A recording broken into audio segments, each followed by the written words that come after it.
Okay, so good day my fellow taong bayan mga ka-Seymour, at ngayon po pag-usapan lang natin yung supplemental affidavit ng quote-unquote star witness na si Ramil Madriaga po ng prosecution. This is in relation po sa testimony niya dun sa April 14, 2026 Committee on Justice impeachment hearing ni VP Sara Duterte. So yung interesting question po na sasagutan natin today is whether or not may substance ba itong testimony po ni Ramil Madriaga considering the stage of the impeachment process, kung nasaan po tayo currently, and then kung ano yung mga possible mangyari considering 'di ba si VP Sara Duterte po ay hindi na talaga nagpa-participate sa impeachment proceedings sa Committee on Justice level, 'di ba? Hindi na po siya nag-file ng any other responsive pleading at hindi na po siya umattend sa impeachment hearings. So i-discuss ko po sa inyo kung ano yung mga posibleng legal implications po sa ganung action ni VP Sara Duterte. And titingnan din po natin yung actual substance nito para mas magka-idea kayo kung ano ba talaga yung mga allegations po ni Ramil Madriaga. And of course, magbibigay ako ng mga observations ko dito sa mga allegations po niya. Okay, so yan po ang video natin for today.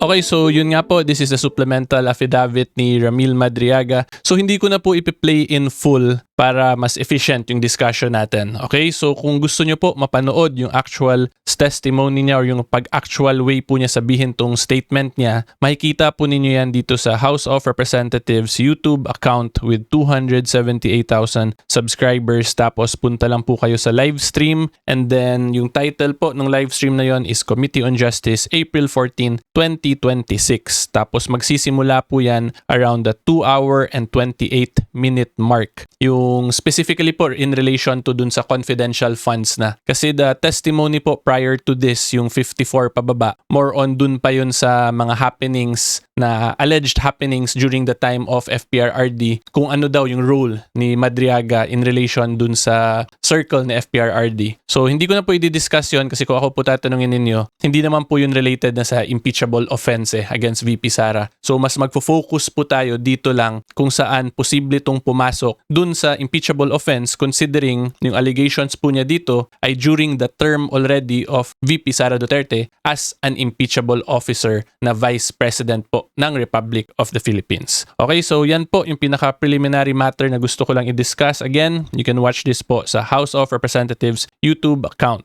Okay? So yung una po nating interesting na pag-usapan dito is kung ano po ba yung epekto ng ganitong klaseng statement kung saan meron siyang very specific and detailed allegations po versus the current status ni VP Sara kung saan general denial na lang po yung meron si VP kasi yun nga po, hindi na siya nagpa-participate sa proceedings po ng Committee on Justice.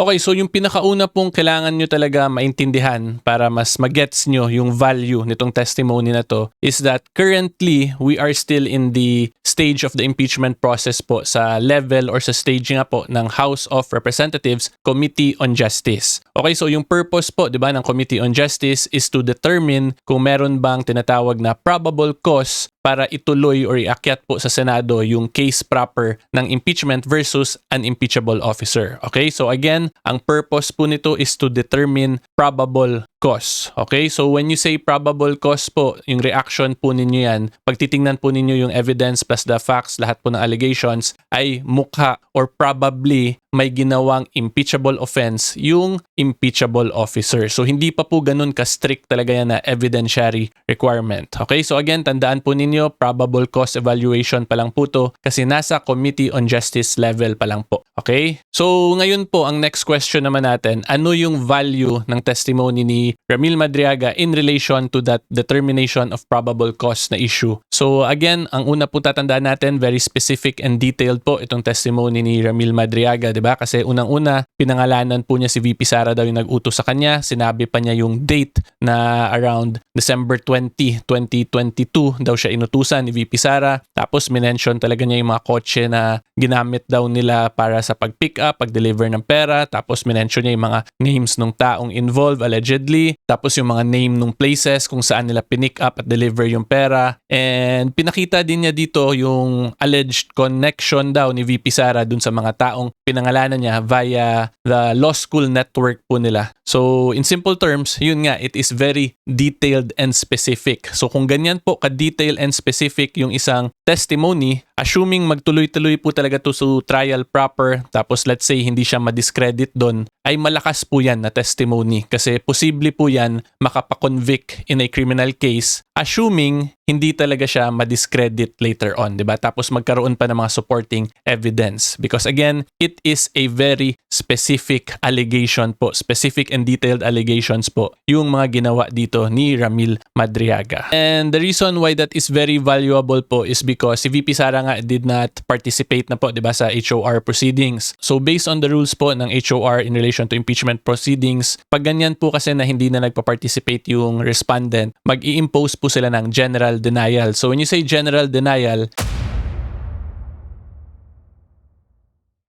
ang sinabi lang po niyan or equivalent po niyan ay parang sinabi po ng respondent ay hindi ko ginawa yan lahat ng allegation. Versus ngayon, kung i-compare natin dito sa allegations ng star witness na to, ang sinasabi niya very detailed, may named individuals, may date. So pagbanggain yun sila ngayon, yung ganun kadetalyado versus a general denial lang na sabihin mong hindi, ay mas lamang po to itong mga specific allegations. Yan po yung mga evidentiary weight na comparison yan. Kasi in order for a denial to be stronger than a very specific allegation, kailangan po mapakita dun sa denial mo or sa affirmative defense mo kung paano mo specifically hindi nagawa yung mga allegations na yun. So kung let's say sinabi dito ni Ramil Madriaga December 20, siya inutusan ni VP Sara, paano ngayon kung i-deny yun ni VP Sara tas may supporting evidence siya na hindi niya pwede magawa yun kasi nandito siya in a specific place or nandun siya in a specific area na walang cellphone or internet. So ganun po dapat yung specific denial din para talagang matalo ang isang specific allegation. Hindi po kasi kaya talunin ng general denial lang yung mga specific allegations. Okay? And then yun nga po, since si VP Sara is no longer participating po sa HOR proceedings, so lahat po ngayon ng defenses niya or actions niya ay what we call out-of-court statements or out-of-court actions. Kasi number one, pinaka-main defense po niya ay pinadaan niya dun sa perjury case na final niya against Ramil Madriaga and then dun sa petition for certiorari na final din po niya sa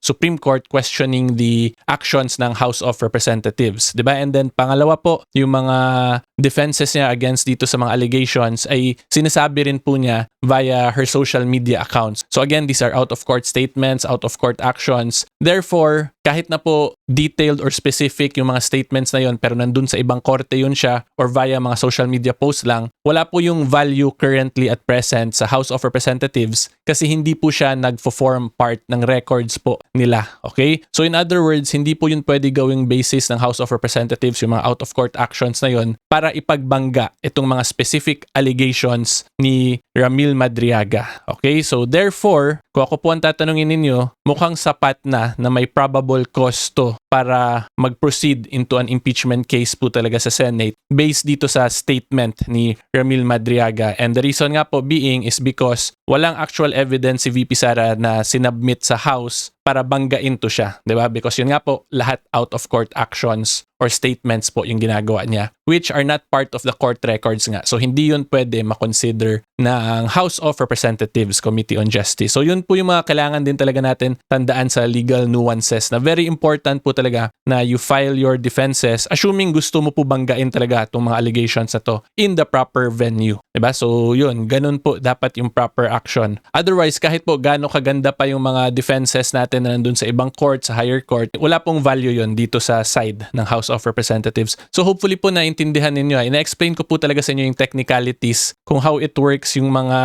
out-of-court statements versus judicial statements talaga or yung statements within the proceedings ng isang kaso. So kaya ko lang po ito ina-explain sa inyo kasi medyo nagugulo na po talaga tayo sa mga political statements. Ang dami pong mga bangayan talaga from left and right. Hindi na natin alam. Yung iba po naguguluhan na kung ano na ba talaga yung nangyayari sa impeachment process. Tapos yung iba baka nagugulo na sa political noise. Kaya ko ina-explain sa inyo kung ano na ba talaga yung value nitong mga itong statements versus the mga counter arguments, defenses na ginagawa po nila VP Duterte.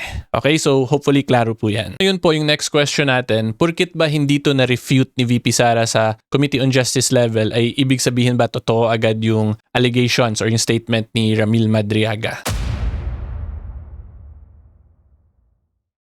Quick break lang mga Kasimor, gusto ko lang po magpasalamat because we have recently crossed 400,000 subscribers sa YouTube. So maraming salamat po sa mga nakasubscribe na. Thank you in advance sa mga magsasubscribe pa lang. At sa mga nanonood po ngayon, hopefully you can consider liking and subscribing this video. So tandaan po ninyo, pag sa YouTube kayo mag-subscribe, 100% free ang YouTube subscription. Okay, ngayon po, tuloy tayo sa discussion. Okay, so that is a very interesting question po. So ang masasabi ko lang po dyan, currently ang sure lang po talaga tayo. Kung ako po tatanungin, medyo sure na, ay sapat yun siya to establish probable cause. Okay? And when you say po kasi whether or not totoo or hindi, more on nandun na yun sa reasonable doubt na evidentiary threshold requirement, which is mataas na po talaga yun. So when you say beyond reasonable doubt po kasi, it means that hindi naman required na 100% sure ka, pero kung tingnan mo talaga yung ebidensya and yung facts of the case, ay yung magiging conclusion mo sa sarili mo ay mukhang guilty po talaga yung accused in that situation. Kahit na anong liko-liko mo pa ng evidence, yun po yung requirement niyan. So again, going back, when we say totoo or hindi, dapat nandun na tayo sa threshold na yun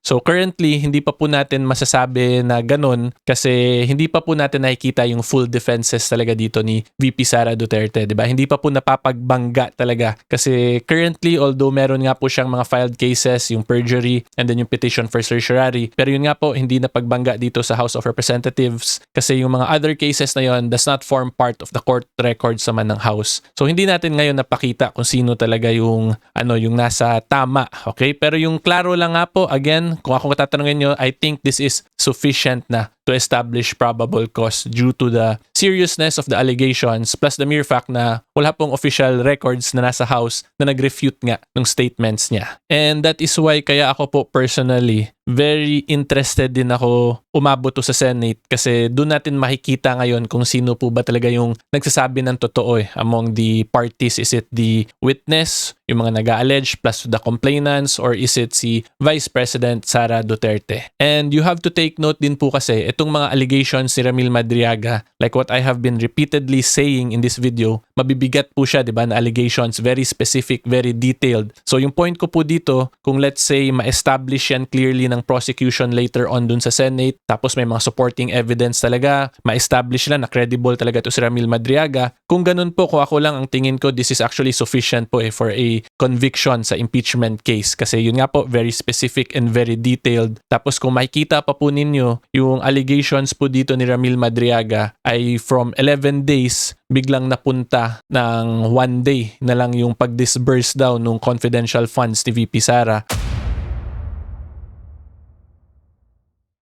And in that situation po na naging 1 day na lang, mas pasok po yun siya or mas madali yun siya mapasok sa isang anggulo na nagkaroon talaga ng graft and corruption or malversation of public funds. Unlike pag 11 days po kasi mas defensible, di ba? Kasi mas reasonable po siya na period to disburse funds compared to 1 day na around 70 or 100 million yung allegation na inubos in 24 hours yung allegation po dito ni Ramil Madriaga. So yun nga po, again, ang pinaka-important i-take note talaga natin dito is kung ito lang magtuloy-tuloy talaga at ma-establish to, malaban to ng prosecution, ay sapat to siya para magkaroon ng conviction. Yun po yung observation ko, professional assessment ko. But of course, kung let's say madepensahan to ngayon ni VP Sara lahat, ay mapapawalang bisa yung testimony. Diba? So ngayon, makikita natin, malaki din talaga yung kailangan paghandaan ng Vice President kasi very specific and detailed talaga tong mga allegations niya. So si VP Sara, she now has the burden to really defend herself kung paano niya ma-refute yung mga coaching pinagbabanggit nito ni Ramil Madriaga, yung mga taong pinagbabanggit niya, and then yung connection, yung alleged connection daw ni VP with the named individuals kasi may law school angle pa tapos meron pa yung mga restaurants na minention. So a lot of specifics and very detailed information provided na I'm very excited to see kung ano yung magiging defenses para yun nga po, malaman natin kung sino talaga yung nagsisinungaling sa kanila. 'Di ba? Kasi imposible namang walang nagsisinungaling diyan sa dalawang parties, 'di ba? Meron po talaga yan, pero hindi lang natin alam pa kung sino talaga ngayon. Okay? So as a final remark po, ang masasabi ko, itong statement ni Madriaga is a double-edged sword if you ask me. Because like what I stated, kung fully ma-establish talaga nito ng prosecution tapos ma-preserve nila yung credibility niya, it is sufficient nga po talaga to convict VP Sara dun sa impeachment case. Pero due to the seriousness of the allegations po niya, ay madami-dami ding kailangang supporting evidence yan na ibigay po yung prosecution. Otherwise, magiging self-serving kasi yung statements niya. So kaya ko po nasabing double-edged sword kasi it can be sufficient to convict, pero kung mabasag po ng defense yung credibility ni Ramil Madriaga, ay pwede na rin mapawalang bisa yung mga other heavy allegations pa niya. So yan lang po. This is parang parang an all-in strategy talaga ng prosecution. So I'm sure naman, ni-review naman siguro yan ng lawyers nila, di ba? So alam nila yung risk-reward ratio niyan kasi yun nga po, it is sufficient to convict, pero it needs a lot of testing pa po. Kasi currently, pag probable cause ang pinapag-usapan, ako tingin ko sufficient na yun siya kasi mababa po yun na evidentiary requirement. Pero as to the beyond reasonable doubt, talagang magkakaroon pa to ng mga cross-examination. Diba? And of course, aside ni VP Sara, kailangan nga rin po niya maghanda ng mga defenses niya kasi basically yung prosecution ngayon, nilatag na nila kung ano yung bala nila na allegedly ginawa mo as an impeachable act in relation to your office as an impeachable officer. So ngayon, si VP Sara has the burden naman to refute those claims. Okay? So yan po ang mga interesting na abangan natin dito sa impeachment case si VP Sara. So hopefully klaro po yan. If you like more legal videos and current events, subscribe lang po kayo sa channel ko. And until next time, see you all po. Bye-bye!